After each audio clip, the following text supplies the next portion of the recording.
Well, my name's Justin, and I'm from Southeast Missouri, and I come up here to New Hampshire because I'm worried about our freedom here in America. And I happened to see Dr. Paul's message on YouTube by accident. I was trying to look for, I don't know, a guitar lesson or something. And I watched about a 2 or 3 minute video on Dr. Paul, and I thought, no way, this guy is a phony. He's like all the rest. I'm sick of politics.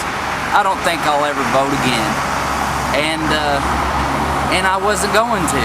And I stayed up all night, about 8 or 9 hours, till the morning light. And by the time the morning light come, I was, this grown man, 28 years old, was in tears. And I had so much hope, more hope than I'd ever had in my life. The other day I happened to look in the mirror and I saw these lines right here, and I was like, where did those come from?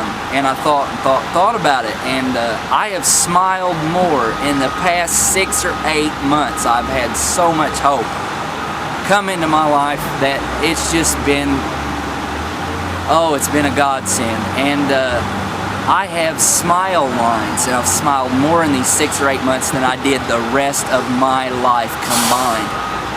I decided then I was going to do whatever it took to come up here and fight for Dr. Paul and make sure that we stand up for our Constitution. And I would urge others to do so, because it's dying, brothers, sisters, it's dying. We got to save it. We got to stand up for it. It's values, it's what's good in the world. It's if we go by the Constitution, we just can't go wrong. And when I left to come up here, I got a free ride up here, had no ride back. When I found that out, I was, well, what should I do? How am I going to get back?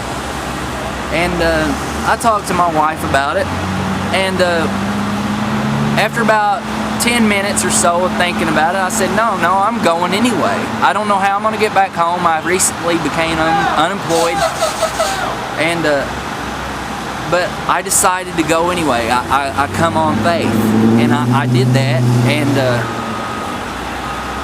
oh, it's a couple of different people, just one person in particular really done something for me.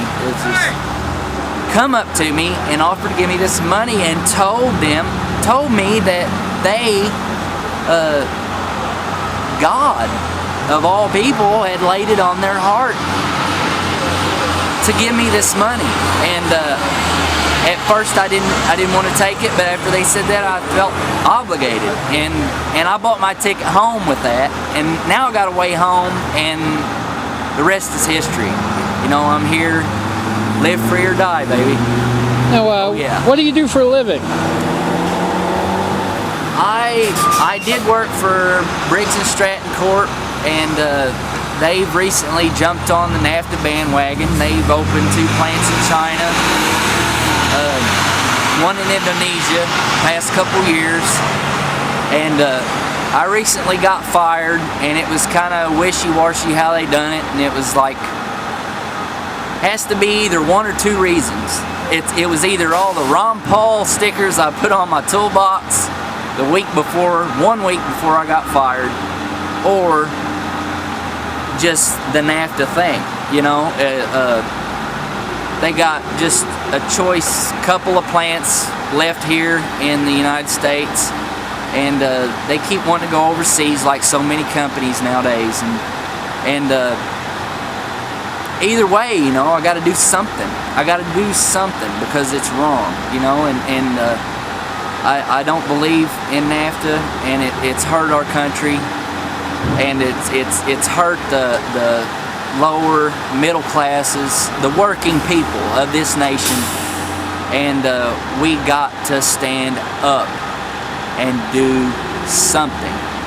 Everyone has to do something. It ain't gonna take place with just a few people. That's where it's gonna start. But come on, people, you know what I'm talking about. We can do it. We can do it, but we have to stand together. What would our founding fathers do? Really? You know, people tell me, well, you know, things ain't gonna change. You're fighting. You're pissing in the wind. He's got a snowball's chance in hell. But what I say to that, you know, I don't believe that. I think he's got a hell of a chance. And you know, even if just don't set yourself up for a complete letdown, because it would be. But the reason it won't be, because Dr. Paul has got that snowball they talk about. It's rolling downhill, and he started it. It's the revolution, and he started it. And whether he's going to ride it to the bottom or not, that snowball is going to continue to go downhill, and it's going to get bigger and bigger and bigger until they just got to stand up and take notice. We can do it. Oh yeah. Now, how does your wife feel about this?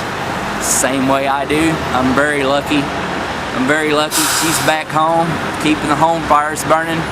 We got the local meetup group going in Poplar Bluff, Missouri, and gonna keep it going. Gonna spread out from there. And these meetup groups for Dr. Paul are just going like wildfire all over the nation. It ain't just us. It ain't just these people in here. It ain't just people that come up for the Free State Project or Live Free or Die or for the official Ron Paul campaign. It ain't just us. It's everyday, hardworking, normal, everyday American people that are sick and tired of the kind of bureaucratic, capitalist BS, for lack of a better word, that we put up with every day, and we have a chance to do something about it. And I just believe that there ain't a thing I can do with my time that's any more worthwhile than this right here. And this has been the most gratifying week of my entire life.